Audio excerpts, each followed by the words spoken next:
clínico, exhaustivo y completo. Para eso nosotros necesitamos exámenes auxiliares. Esos exámenes auxiliares van a complementar nuestro examen clínico inicial. Para estar siempre, ¿a dónde te vas, niña? No. ¿Tiene los servicios? Se pide permiso. ¿Le pides permiso a ella o me pides permiso a mí? Expresado ya, Pues no les voy a negar. Por favor, antes que nada, educación. La educación no la da la universidad, la educación la dan en casa. Cuando uno entra, toca y saluda. Y cuando uno sale, pide permiso. Si no hay ningún docente, lógicamente sale. Si hay un docente, dice, perdón, necesito utilizar los servicios higiénicos. Adelante, nadie te va a negar. Pero esa es educación. Ustedes van a ser profesionales y como profesionales tienen que saberse comportar. Creo que es la 10ª vez que les digo eso.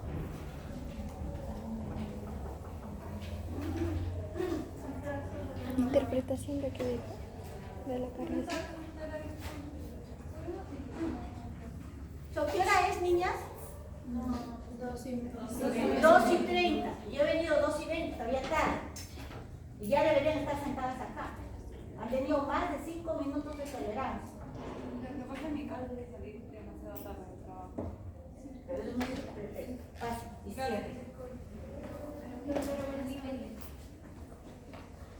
¿También de trabajo? No, yo estoy en baño. Ah, pase. ¿Tú?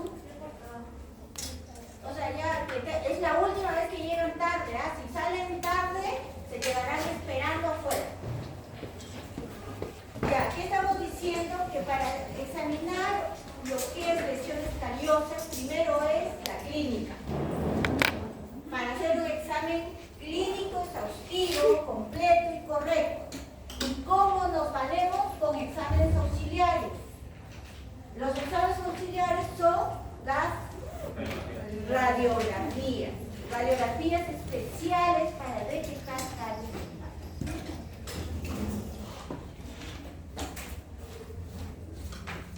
¿Qué es el caries dental? Es un proceso patológico que está localizado de origen externo. ¿Qué más? Que se inicia a través de la erupción dental.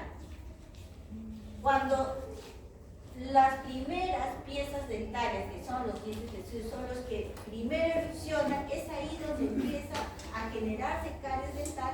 ¿Pero por qué? Por muchos factores externos. Y si hablamos de factores, ustedes ya han llevado cariología, ¿no? Ya. Muchos factores que pueden ser la mala higiene, el exceso de carbohidratos o dulces, cambio del pH. Un pH ácido desmineraliza el esmalte y eso puede facilitar la producción de caries. Entonces, el reblandecimiento del tejido duro del diente, que puede ser, como dice, por muchas causas, una de las causas es el pH ácido, puede causar que el diente forme caries dental. ¿Qué viene a ser la caries dental? Es la destrucción localizada de los tejidos de los dientes, ¿no? Por la acción de ácidos. Generalmente el ácido láctico, ¿no? Producido por la fermentación bacteriana de los carbohidratos y medio ambiente de las piezas dentarias. ¿Cuál sería el medio ambiente de las piezas dentarias? El pH, ¿no? El pH de la boca que ocasiona, ¿no? ¿Y cuál sería se podría decir, la alimentación que podemos decir nosotros, por ejemplo, al niño? Lo dejamos que se duerma sus 8 o 12 horas con la leche que ha lactado, con la leche que ha tomado. Eso se puede fermentar y ocasionar una caries dental. ¿Cuál es la bacteria que causa? El Streptococcus Mutans. es la principal bacteria que causa la caries, ¿no? La caries dental, el Streptococcus mutans. Existe un medio ambiente que condiciona esta formación de la caries dental. Como ya lo dijo su compañera, tu nombre es Nina. Como lo dijo Nina, es el pH. Uno de los que condiciona el medio ambiente bucal es el pH ácido, lo que condiciona que otros hagan más caries que otros pacientes. Que unos pacientes hagan más caries que otros. Una lesión de la pieza dentaria, la lesión produce un reblandecimiento, en este caso del tejido dentario, que vendría a ser el esmalte, y posteriormente, si eso no se trata, puede contaminar la dentina. ¿A eso cómo se llama? Es un proceso de desmineralización. Eso es muy importante en la radiografía. Clínicamente nosotros lo podemos ver, ¿no? Detectar, sobre todo cuando la caries ya ha roto el esmalte, ha invadido tejido, lo podemos observar clínicamente. Pero otras veces no lo podemos observar. Entonces a veces necesitamos una radiografía. La epidemiología de la caries dental se da por tanto en los dientes vestidos como en los dientes permanentes. ¿Cuándo se inicia? Cuando erupciona. ¿Y cuáles son las piezas más afectadas? Las segundas molares, ¿no? Y los dientes anteros superiores. Y las primeras molares y canino. ¿Cuál es la superficie más afectada en este aspecto? Es la oclusal de la segunda molar y proximal a partir de los 5 años. A partir de los 5 años. Por eso es necesario que exista la prevención para evitar. La dentición permanente son los primeros molares. ¿Y cuáles son las superficies más afectadas? Son las oclusales por las fosas y fisuras. Hay otras que tienen fosas y fisuras mucho más profundas y otras menos profundas. Las que están más profundas son las más afectadas. Y a veces por eso se les pide a los niños que se les ponga sellado, ¿no? Para prevenir. El diagnóstico de caries, ¿cómo se hace? Primero con una visión directa, ¿no? Visión directa del paciente cuando llega a nuestro consultorio, lo hacemos sentar en la silla dental, ¿no? Y observamos. Pero ¿cómo lo observamos? ¿Con los dientes húmedos? No, con los dientes secos. Para observar a simple vista si la pieza está afectada. Después se usa una sonda exploratoria. Una sonda fina y con una presión ligera. Y lógicamente, para comprobar lo que nosotros estamos viendo, necesitamos una evaluación radiográfica. ¿Qué es la caries dental a nivel de radiología?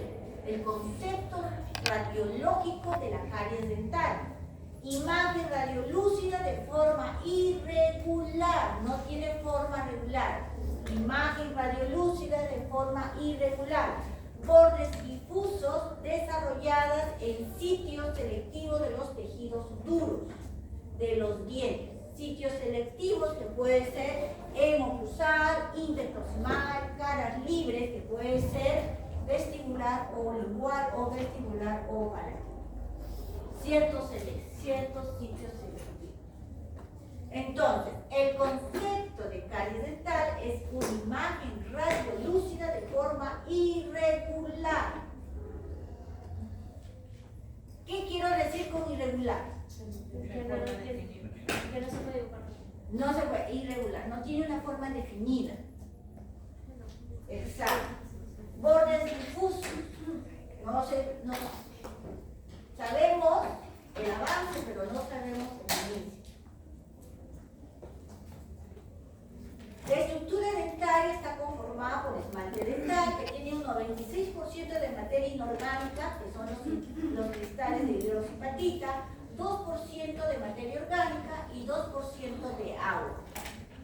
Dentina, 70% de tejido inorgánico, que también está conformado por hidroxipatita, 18% formado por materia orgánica y 12% de agua.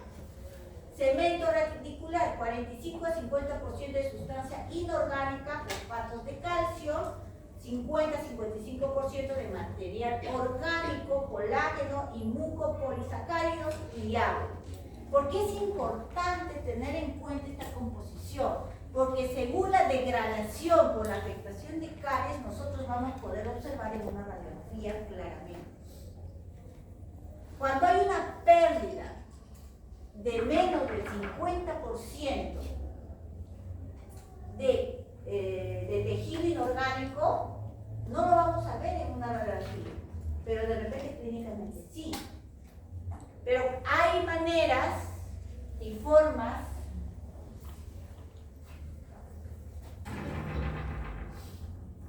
un poco más llegan al final de la clase ya. Chicas, ¿ya terminó la clase, no? Sí. Ya terminó ya. ¿Qué hacemos? Reiniciamos de nuevo, reseteamos. Esa es la última vez, ¿ah? Esta vez sí es la última vez. Esta vez sí es la última vez, ¿ah? Voy a traer llave para cerrar con llave. Ya, entonces, ¿por qué es importante la mineralización? ¿Por qué? Porque cuanto más afectado está el diente, más pierde minerales. Y si pierde más minerales, va a ser más visible en una radiografía. Más visible. Eso no significa que en boca la van a ver una cavidad gigante, no. Ya cuando tiene una cavidad gigante, la radiografía no se va a tomar para saber el tipo de, o sea, cuál es la extensión de caries, se va a saber si tiene compromiso bucal, para eso se tomaría ya. Pero para saber si el paciente tiene caries o no, entonces tiene que tener una gran pérdida de mineralización. Ay, la delegada se fue. ¿Ah?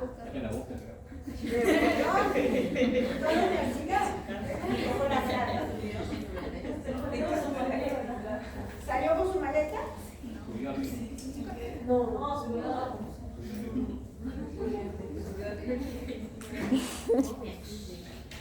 ya.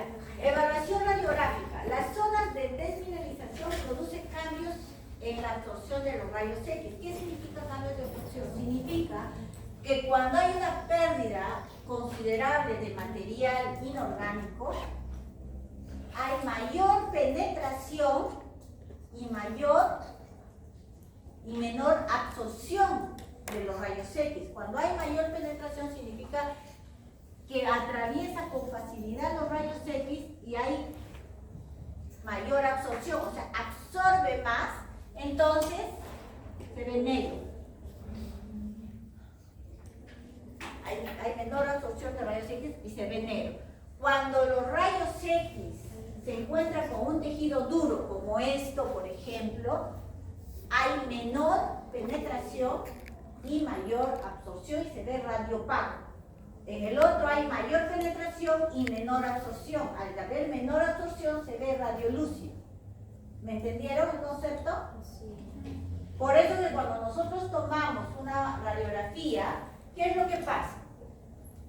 Una lesión, vieron las lesiones de la vez pasada, de interpretación. Una lesión radiolúcida se ve negra. ¿Por qué? Porque hay pérdida de tejido óseo.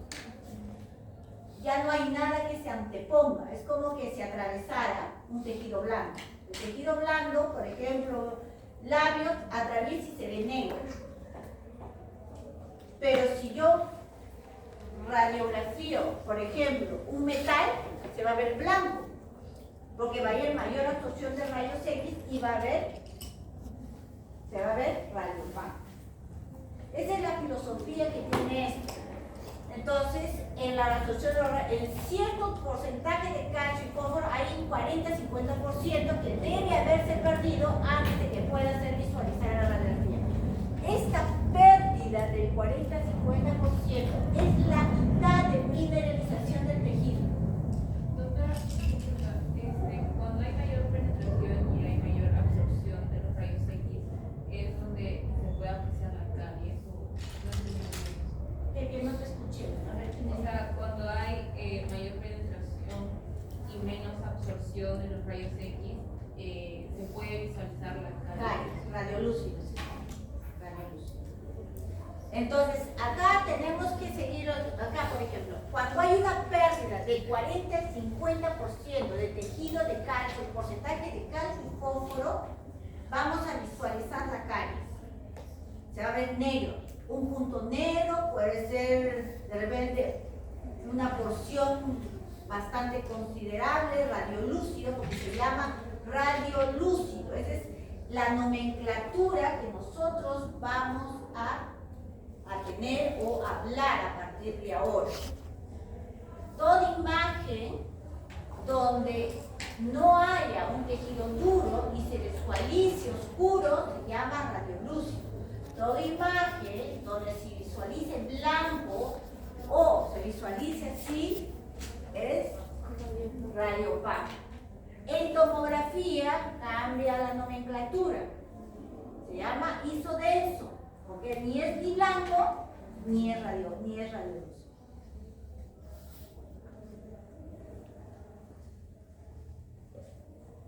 ¿Hasta ahí una pregunta?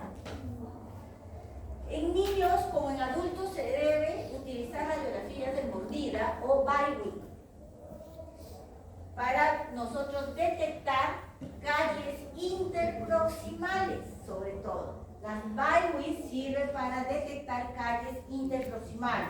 Esas caries que no tenemos visibilidad por lo que está entre diente y diente, y a veces el instrumental de examen no entra, entonces la radiografía te sirve para visualizar caries interproximales.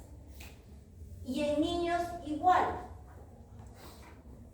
La BIWI, ¿de qué sector se toma? Premolares y molares. O sea, ¿cuántas radiografías BIWI en un diagnóstico de caries tendríamos que tomar? Nina. No, Nina. 4. Porque esto ya lleva radiología, ¿no es cierto? Ya ves, ella es la que sabe más que usted.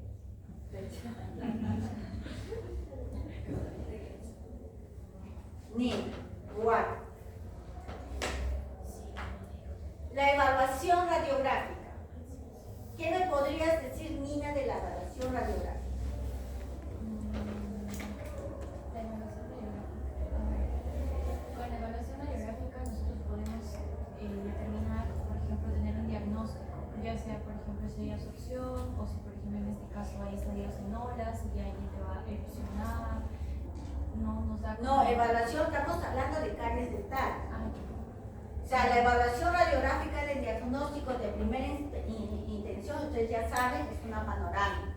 Pero si no tienes la panorámica en ese momento, tienes que valerte de otras técnicas para poder terminar tu evaluación. En este caso, ¿qué sería una seriada? Si quieres evaluar toda la boca del paciente. Para ver macro diagnóstico, que significa una evaluación completa. Porque ustedes son médicos de la salud bucal y no son técnicos para ver solo una muela. Viene un paciente por un dolor, sí, se atiende la emergencia, pero se evalúa en forma general para determinar qué es lo que tiene. Y si el paciente tiene algo más, decirle que necesita ese tratamiento. Es su deber ético y profesional a decirle al paciente de qué padece y qué posibilidades tiene de tratar. El paciente decide si lo hace con ustedes o se va a otro odontólogo a hacerse tratar. La decisión está, pero su deber ético y profesional es decirle al paciente qué es lo que tiene en toda la boca. Porque a veces muchas lesiones se hallan con hallazgos radiográficos, muchas lesiones, que ni siquiera el paciente sabe qué es lo que tiene. ¿Me entienden? Entonces, en una evaluación radiográfica, si viene un paciente ya con su panorámica tomada, ¿qué hace? ¿Con eso es suficiente para evaluarlo si tiene o no tiene caries? No. ¿Una radiografía panorámica sería una evaluación completa? ¿Qué otra radiografía sería? Caries. ¿Oclusal? ¿Quién me dijo oclusal? No, la oclusal no es para evaluar caries. La oclusal no es para evaluar piezas dentarias, es para evaluar supernucleares, evaluar retenidas. objetos, para localizar objetos, para ver lesiones patológicas extensivas a niveles maxilar superiores. Ese es lo occlusal. Para evaluar caries, una panorámica, sí puedes evaluar cuando sea caries con cavidades más grandes, pero que con eso te quedas, no, tomarías una periapical para evaluar la extensión de la caries y la complicación de la caries. La Byway para evaluar interproximal, porque ¿qué es lo que te da una panorámica? Interposición interproximal entre diente y diente. Entonces no te va a dar una evaluación, sobre todo si el paciente tiene caries interproximal. Entonces, ¿qué sería la opción? Una Byway. Una Byway para evaluar interproximales, para evaluar oclusales, caries oclusales.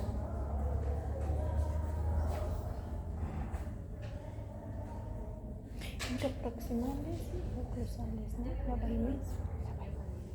Mira. Bueno, pasa a la delegada. Última vez. Última vez. Ya, ¿en qué nos quedamos?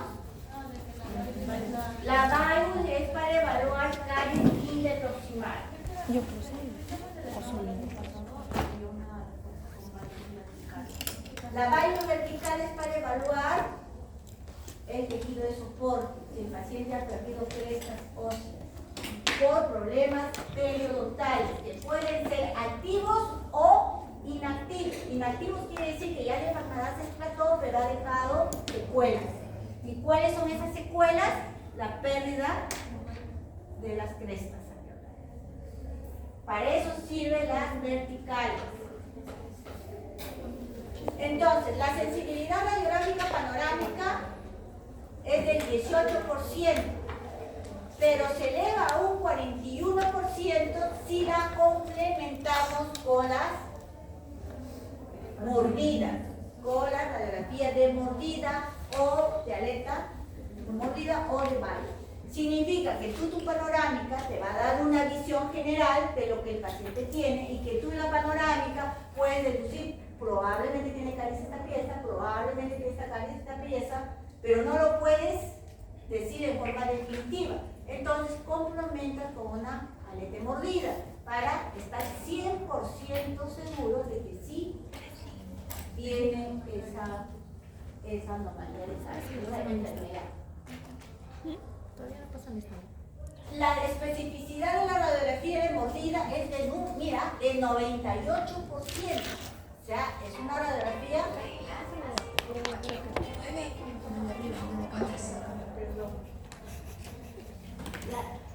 las especificidades de la radiografía de mordida es del 98%. Quiere decir que es bastante certera en el diagnóstico del cáncer. Un examen radiográfico es confiable entre el 40 y 70%, complementado con la clínica. Eso significa que las imágenes no van a reemplazar el diagnóstico clínico, no van a reemplazar el examen clínico, es complementario. ¿Entienden? El examen clínico es uno, el examen radiográfico es otro, es complementario. Si a eso se agrega de repente algún problema sistémico, viene otro tipo de examen que viene a complementar.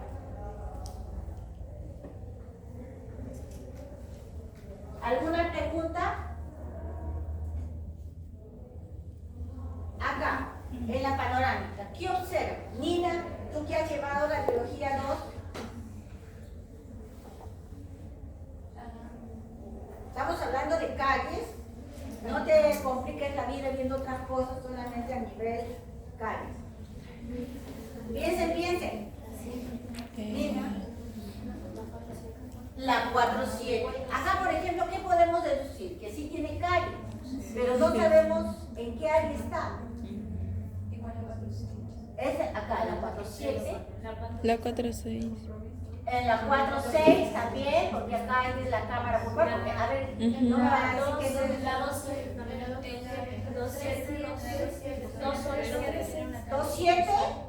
No. 2-7. ¿Dónde? A ver, señálenme, a ver, Lina. 3.5 también. Porque en el examen va a venir así, ¿ah? Examen, con varias radiografías. Doctora, en la 3.5 no hay como un puntito. ¿O no? 3.5, O 3.6. 3.6. sí, acá. Ajá, esa. Y doctora, en el cuadrante 2. Ya que pasa en la cuarta. Las 2.7. 2.7 ¿en dónde? A ver, señala. Sin miedo, señale.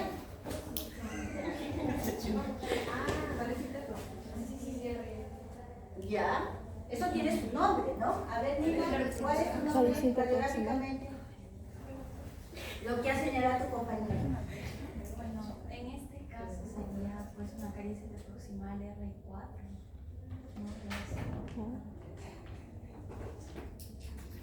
R4. No se podría ver exactamente cómo es, porque ahí sí tendríamos que sacarle. Ahí, por ejemplo, ahí están las molares inclinadas y una todavía está por erupcionar. ¿Qué complementaría? ¿Qué harían acá? ¿Con eso se conforma? ¿Dónde tomarían las otras radiografías? ¿Dónde tomarías una periapical de técnica paralela? ¿En qué sector tomarías la periapical técnica paralela para definir qué lesión tienes? En el cuadrante 2. Bien, acá, a este nivel, porque a este nivel no van a tomar la baño. Acá, para ver este sector, para definir. ¿Qué más? ¿Qué otra técnica tomaría? Oye, esta cosa se pasa. Ya.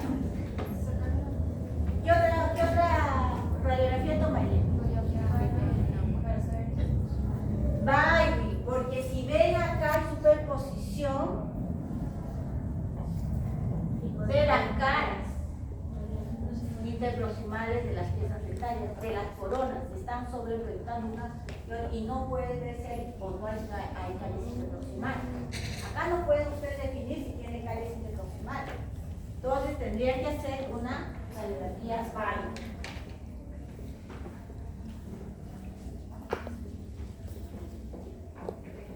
Nina, ¿por qué dices, ay, por qué a mí? ¿Por qué? Pero tú ya has llevado a biología. ¿O no has llevado? Sí, pero lo básico. Lo básico. La sensibilidad y especificidad de algunos test comunes, por ejemplo, odontología, que nosotros necesitamos evaluar, a ver qué exámenes clínicos debemos nosotros necesitar para una evaluación. Si nosotros hacemos una comparación sobre sensibilidad y especificidad, el examen clínico nos da un 0.13 de sensibilidad y un 0.94 de especificidad. La radiografía periapical, miren la diferencia, sensibilidad 0.58, la periapical común, lateral, bisectriz, como quieran llamarla, según las tesas son técnicas. Y se especifica 0.66. En forma individual no sirve. Complementaria sí, con la clínica. Pero la radiografía Baywin tiene una sensibilidad de 0.73 y 0.95. O sea, si yo les pongo una Baywin ahí para que me diagnostique caries, acá sí me pueden diagnosticar caries sin ver al paciente. Y lógicamente, pues ven al paciente para ver cómo abordar su tratamiento. ¿Se dan cuenta? Mire, esta es una periapical y esa Baywin. La Baywin te da el detalle de cómo se encuentra toda la parte coronaria, sobre todo la interproximal. Hasta la unión de mesenteral.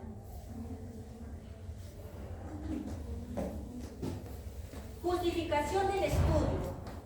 Otra. ¿Qué dije de la educación? Desde tu asiento, doctora, ¿puedo ir a los servicios higiénicos?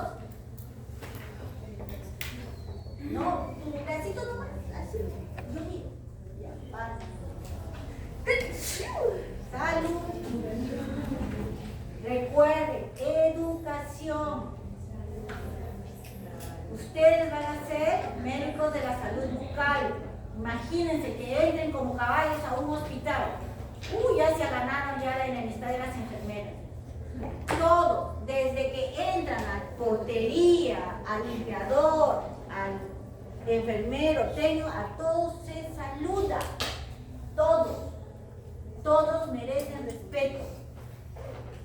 Yo cuando entro de la universidad, saludo al portero, al otro portero, porque hay como 6 porteros ahí. A todas las limpiadoras saluda. Porque el que entra, saluda. El que sale, se despide. Por favor, chicos, educación. Nadie les ha enseñado educación. En ninguna clase les han dicho que debe existir educación. La educación se educa. Si sus padres escucharan, se llorarían. Ay, doctora, yo le digo, pero no me entienden. Ya. Entonces, empecemos. Justificación. Para todo examen radiográfico, inclusive clínico, se necesita justificación. Justificar. Sobre todo de radiográfico. ¿Por qué? Ustedes han estudiado bioseguridad. ¿Por qué es necesario la justificación? Nina.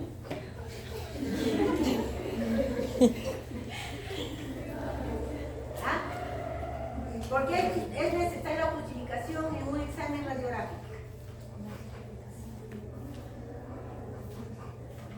En este caso, porque nos da el diagnóstico, pues nos ayuda. No.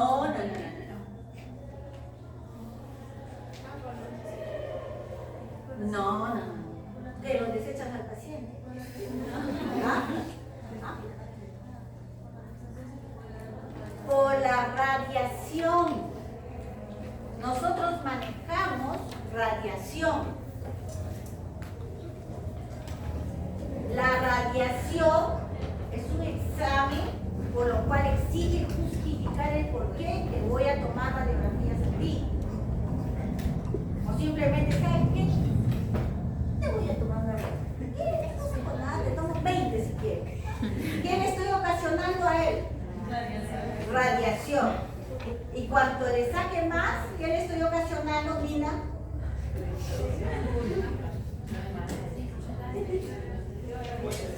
Un daño biológico.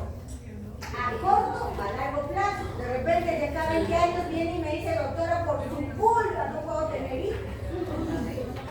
Me ha irradiado este cansancio. Y podría tener razón. La radiación, recuerden que en las periapicales la radiación es el tiempo. Cuanto más tiempo lo irradias, mayor radiación es. En la tomografía es por el kilovoltaje. Cuanto más kilovoltaje te doy, más radiación te doy. Entonces hay que tener mucho cuidado con eso. La justificación. Hay alguien que está viendo su chat. Quiero ver el examen, ¿no? No te preocupes. Yo también.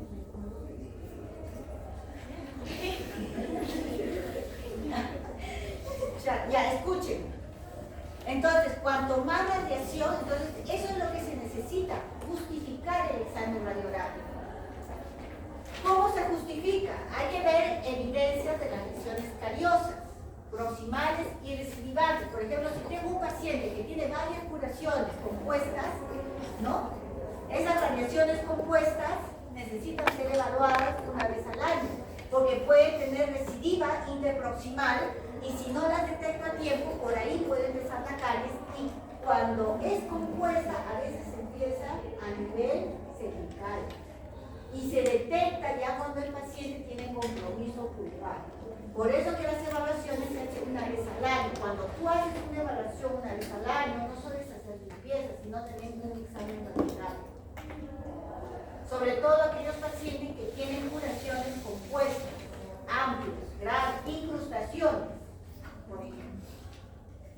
Porque si hay una caries recidivante, hay que cambiarla, hay que decirle al paciente el riesgo que esto conlleva si es que no se cambia la restauración. Esto que ustedes ven en la radiografía, esto de acá es una sobreobturación, ¿se dan cuenta? Y eso trae,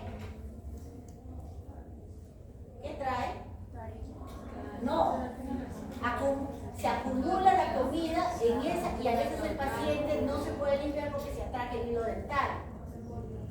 Exacto, y hay que cambiar eso, ¿no?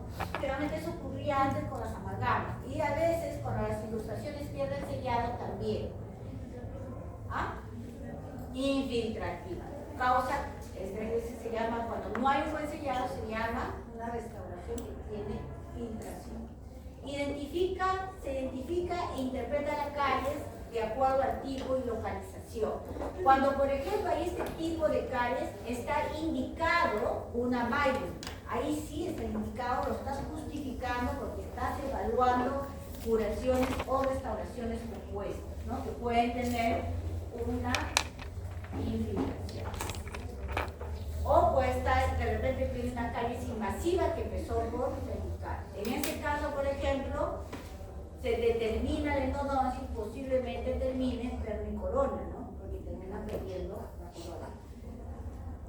Para eso se necesita saber la morfología radicular.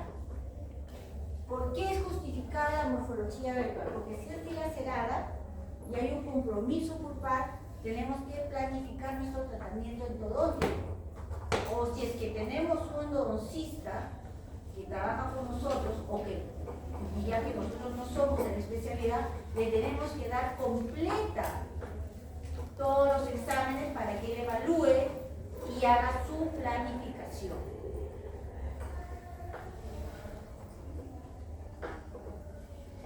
Porque nos muestra una relación aproximada entre caries y cámara pulpar. Permite determinar la elección del tratamiento, qué tipo de tratamiento le vamos a hacer, una restauración simple, una endodoncia, o de repente endodoncia con perno, etc. O de repente una pisectomía, si eso ya invadió hueso. ¿Por qué? Porque cuando nosotros hacemos una historia, abrimos una historia, la historia clínica es un documento médico legal, pero va complementado con una radiografía. Si nosotros tenemos una demanda legal de un paciente que dice, me han hecho la endodoncia cuando no la necesitaba, es una acusación fuerte. Entonces, ¿para qué nos sirve la radiografía? Acá está, este es el compromiso, no fue una endodoncia porque se nos ocurrió, sino porque necesitaba. Por eso es un examen auxiliar que nos sirve para respaldarnos legalmente. ¡Ay, Dios mío! ¿Han tomado mucha agua? Pasa.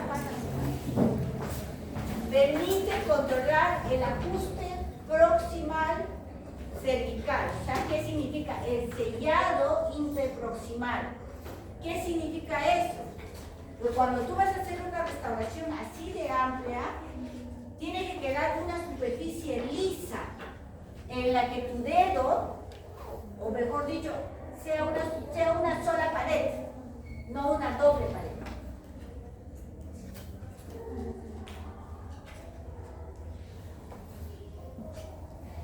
¿Cuáles son las limitaciones del estudio radiográfico? La lesión de caries se hace visible en la radiografía cuando hay una pérdida del 40 al 50%. Si es menor, los cambios absorcionales de los rayos X no serán observados.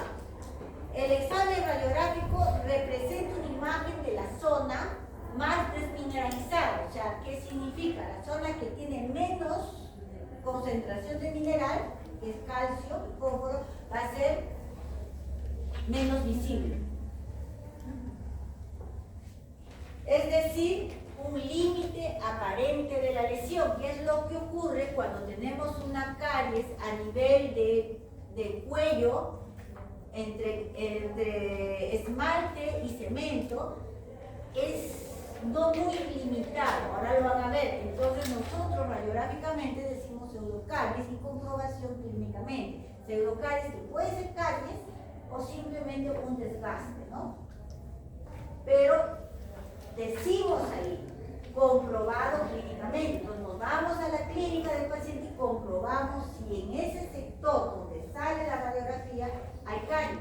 Y si clínicamente no pasa nada, entonces no hay caries. Ahora lo van a ver en ese aspecto radiográfico. Recuerden que la radiografía revela una imagen plana de un objeto, pero de un objeto tridimensional. por lo cual las lesiones vestibulares y o linguales se aprecian sobrepuestas. Aspectos que vamos a evaluar: localización de la caries y la profundidad. Lesiones oclusales, por ejemplo. Las caries oclusales en esmalte no se pueden detectar actualmente por la superposición de las cúspides. Solo si tiene una gran pérdida de mineralización, ahí sí se aprecia. Pero si es mínima, no se va a observar.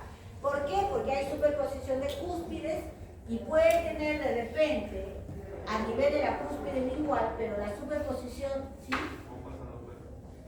¿Recibe? Ah, ya.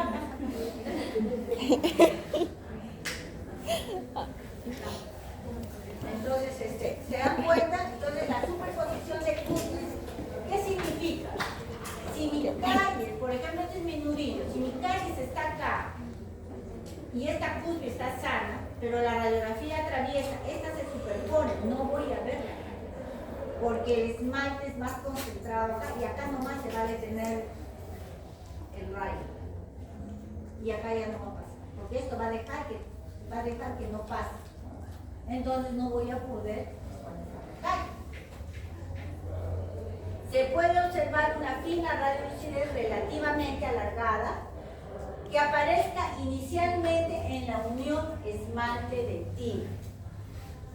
Esas son las lesiones. Por ejemplo, lo que ustedes vieron en la radiografía panorámica, un puntito negro, eso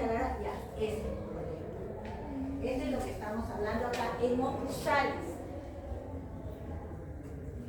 Y lo que ven acá, miren, ¿eso? ¿Se dan cuenta? Lo que señala el cursor, ¿se ve ahí?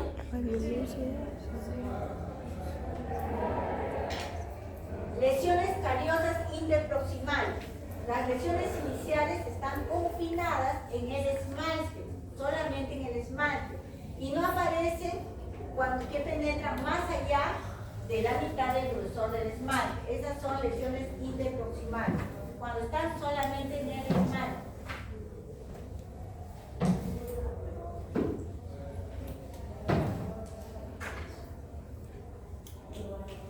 Las lesiones proximales moderadas afectan más allá de la mitad del esmalte.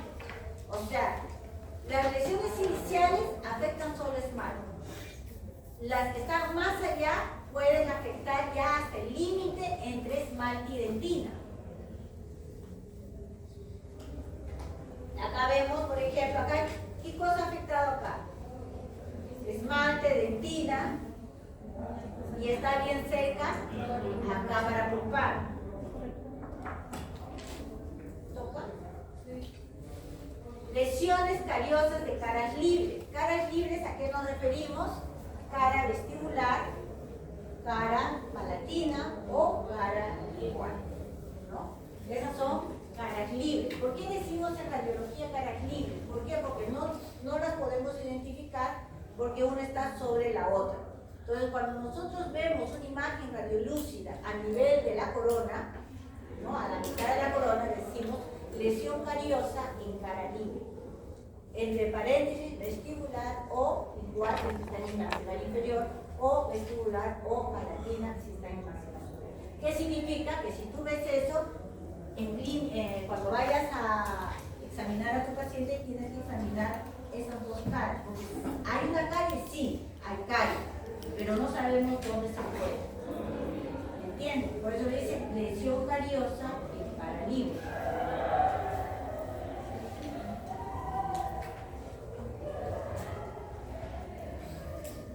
Cuando son pequeñas suelen ser redondas, pueden ser elípticas o semilunares con bordes definidos, como el que vemos acá, como el que vimos en la panorámica.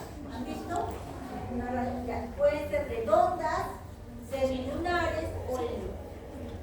Eso es en caras libres. Cuando son radiculares, involucran cemento y esmalte.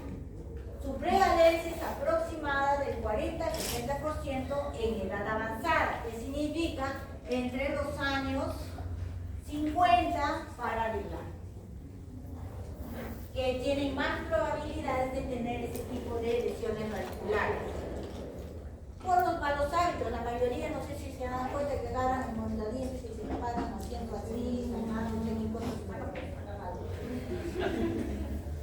Su prevalencia, que hemos dicho, asociada a recesión gingival. O sea, ¿qué significa?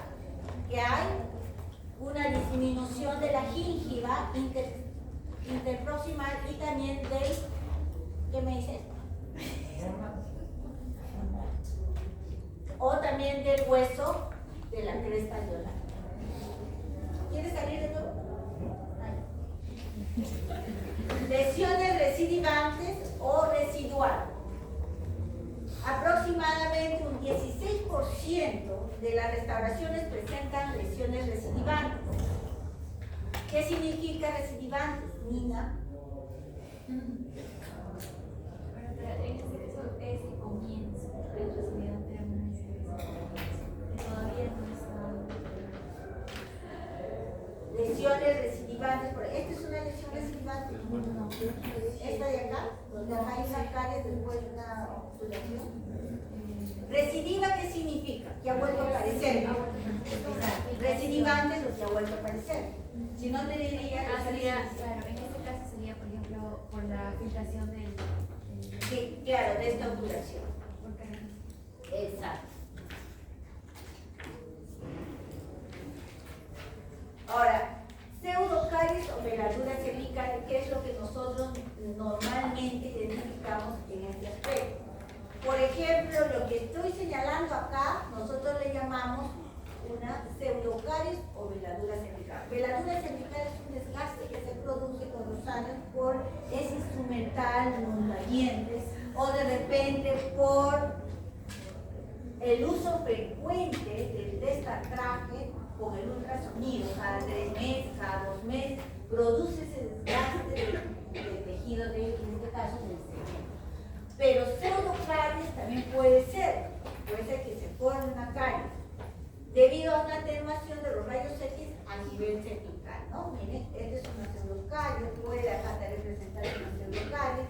¿Cómo comprobaría esto clínicamente? Todo se comprueba clínicamente. Presuntivo. Pero que tú lo tienes que ver clínicamente, mirando tu radiografía, más o menos, localizando en qué zona se encuentra, y vas donde el paciente y empiezas con mucha paciencia, ¿no? Y cuidado, empiezas a detectar si realmente, si ves que se atrapa o se mete la sonda en forma delicada, para no hacerle doler, entonces es una caries. Si ves que es una secuencia, es una pared lisa como esta aquí, entonces es una veladura cervical. Entonces es un desgaste. Ajá. Entonces se realiza con la sonda periodontal. Con la sonda periodontal. O sea, tiene que ser como no con el explorador es puntiagudo y generalmente a veces y si la pared es delgada, solamente lo sostiene, de repente rompes la pared y te vas de frente y el paciente va a gritar hasta el techo. Entonces con una sonda, tú ya ves ya. Si ya con la misma sonda ves que ya hay un tejido que está reblandecido, entonces significa que es caries. Pero si ves una superficie lisa, así, lisa, entonces es una veladura cervical que no es caries.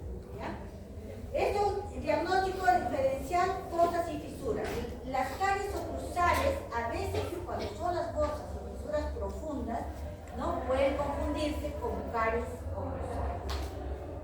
Hipoplasia del esmalte, aquellos dientes que tienen las caries blanquecinas cuando recién empieza, cuando el esmalte se está empezando a desintegrar.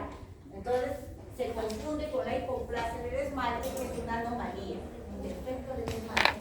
Veladura cervical se confunde mucho con pseudocaries o con caries a nivel radicular. Cavidades.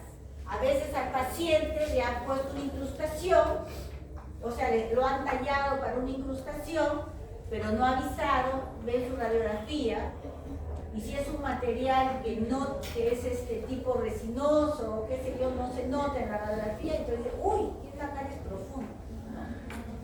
Entonces, a veces se confunde con cavidades tratadas, sobre todo con restauraciones en rehabilitación. Materiales de restauraciones y bases cavitarias también. Desgaste. Uno de los desgastes es la veladura cervical. La veladura cervical es un desgaste del propio tejido por causas externas, entonces que puede ser confundida por caries. Líneas simples, resultado de la sobreproyección de otras estructuras anatómicas. Esas son las líneas simples, que se proyectan otras estructuras anatómicas que no están directamente relacionadas al diente, pero que dan la apariencia como si tuvieran caries. Y reabsorción externa. La reabsorción externa, pero generalmente la reabsorción externa da a nivel radicular, mas no da a nivel colonial. Hay que tener hola, a nivel colonial.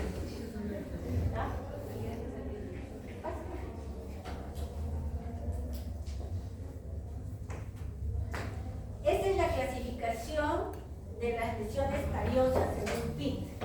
¿Para qué nosotros utilizamos esa clasificación cuando vamos a hacer un estudio, ¿no?, de una investigación, ¿no?, donde vamos a saber qué es lo que tú nombraste, R1, R2, R3? Ya, las lesiones cariosas en un PIT, que fue hecha en 1984. R1 es cuando solo se compromete a nivel interproximal el esmalte. ¿Se dan cuenta? Y acá lo vemos. ¿Sí? R2, cuando ya ha pasado hasta la mitad del tejido del esmalte, como lo ven acá, ya se ve clarito el triangulito, ¿se dan cuenta? R2. R3, cuando ya llegó al límite a dentina, cuando ya está entre dentina y esmalte. R4 es cuando ya pasó dentina. ¿Okay? Cuando ya pasó dentina. Entonces, con esas características nosotros vamos a configurar. ¿Eso qué les sirve? Que cuando ya pasó dentina no necesariamente va a necesitar tratamiento de conducto, sino ya es un tratamiento, se podría decir, de operatoria. Ya no es un tratamiento de operatoria simple, sino un poquito más complejo. A veces cuando la carie está en esmalte no necesitan anestesiar al paciente, porque el esmalte es inorgánico, pero cuando ya está en dentina ya necesita anestesia. Entonces, cuando nosotros vamos a leer una carie, decimos pieza, número de pieza, lesión cariosa. Por ejemplo, en este caso, ¿qué pieza es? Es superior derecha. ¿Qué pieza es? 1, 4. Este es 1, 4, la que está acá, 1, 4. 1, 4. Entonces, pieza 4, es decir, pieza 1, 4, presenta lesión cariosa interproximal. Como no hay compromiso pulpar, simplemente presenta lesión cariosa localizado a nivel interproximal. ¿Qué lado es? Mesial, diré distal, porque 1-4 sería distal, en la cara distal. Entonces, pieza 1-4 presenta lesión cariosa localizada en distal, a nivel interproximal. Acá, en esto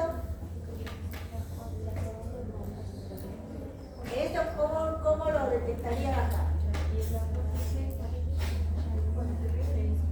4-6 presenta lesión cariosa localizada en cara libre. Con caries recidivante o lesión recidivante. ¿Recién? ¿En qué momento me pidió permiso? Le digo. Entonces, ya saben identificar. ¿Alguna pregunta? Sí.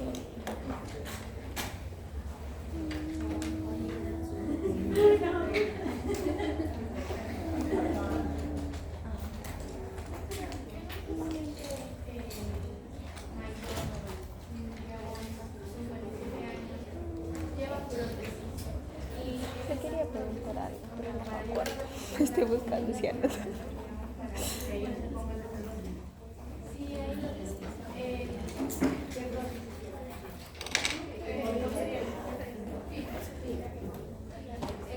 Digamos, viene en la radiografía, no se muestra con caries ni nada, pero o sea, sería una pseudocaries, pero clínicamente ella no presenta dolor, no presenta ¿Ya has visto clínicamente? Pero para estar a nivel cervical, a nivel de raíz, ¿no? Ajá, sí.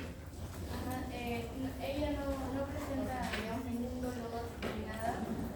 Y, o sea, clínicamente tampoco, pero tiene como está medio radiolúcido, o sea, poquito. Eso sería mejor hacerle una endodoncia, digamos, profiláctica, no creo que es profiláctica, sería una endodoncia. No, si es pseudocarias, no. Es mejor mantenerla ahí hasta que ya recién haga. No, porque si es pseudocaries simplemente es un desgaste, ¿no? Que puede deberse a muchas causas. Una de las causas, como dije, es que utilizan mucho el mondadientes, ¿no? Y otra de las causas que de repente en el momento que le hicieron en uno de sus tratamientos de estafaje, porque ¿qué hace el cálido? O el ultrasonido. Si lo utilizas muy seguidamente te desgasta. ¿Me entiendes? Lo que puedes tener es controlado.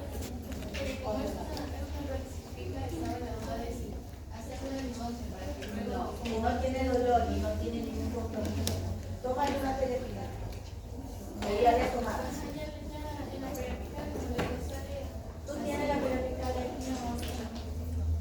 Ya, si la periodical sale una pseudocaries, clínicamente has visto que es una superficie. He dicho cómo se diagnostica, eso tiene que ser liso. Si se pasa, te pones. Si quieres le anestesias la tejido blando y desde abajo empiezas a seguir las encuestas. Si es una pared lisa, pues no tiene nada. y si se ve, digamos, por dentro, y bueno, en el caso de que se vea por dentro así, medio radiolúcido, pero no es delimitado ni nada. Pero ella no tiene sensibilidad, no tiene dolor ni nada, y tampoco se ve que haya caído. Pero si no tiene nada, no es Solo se le deja ahí. o veladura cervical en todo caso. Veladura cervical. Teníamos la duda de que si se le hacía una endodoncia para evitar más adelante que se vea una caries, o si no mantenerla ahí, no sé si la duda era porque era pacífica. Entonces, como la va a tener ahí, no se va a saber. No. Ya traen la radiografía y la vemos. Hay que ver, porque no puede. Hay algo que ustedes tienen que entender. Las endodoncias es un tratamiento extremo. Aquí yo llamo extremo. Cuando ya no hay nada que hacer. Cuando ya comprometió pulpa y todavía no contaminó la parte ósea. Pero ya al comprometer pulpa ya es una secuencia, porque por vía sanguínea los microorganismos viajan. Entonces se hace la endodoncia. También se hace la endodoncia cuando ya hay una necrosis por trauma, es decir, que no tiene caries, no tiene nada, pero ya el nervio está muerto. Entonces, si está muerto, hay que hacer, porque esa necrosis también se puede convertir en una infección. Es un tratamiento extremo, pero recuerden que la endodoncia, una vez que se hace, ya no hay retroceso y la pieza termina momificada. Es como una momia de egipcia o como una momia maya, así es el bien. Que con los años, a través de los 10, 15 años, ¡prac!, se rompe. Exacto, no tiene nutrientes, se cristaliza y se rompe. Entonces recuerden que la endodoncia es solo un extremo, es un tratamiento que se hace, pero en ocasiones extremas. Cuanto más vital sea el diente, es mejor. Es mucho mejor. El tratamiento conservador es mucho mejor. No se vayan al extremo. Los tratamientos de rehabilitación como FIC, por ejemplo, en un tratamiento bien hecho, bien realizado, donde la corona es una superficie junto con la raíz, dura años, toda la vida, hasta se muere con eso. Ahora, si está mal hecho, ya eso es otra cosa. Tiene que ser bien realizado. Por eso tienen que meterse eso en su cabecita. Ustedes por eso les exijo que en radiología entiendan eso. ¿Y cómo van a llegar a ese dilema si es endodoncia, no es endodoncia? Es con la clínica y la radiografía. ¿Me entienden? Y vamos a ver otras lesiones más. Vamos a ver lesiones puntuales. Entonces, vamos a ver otras patologías más. ¿No, Nina? Mentira.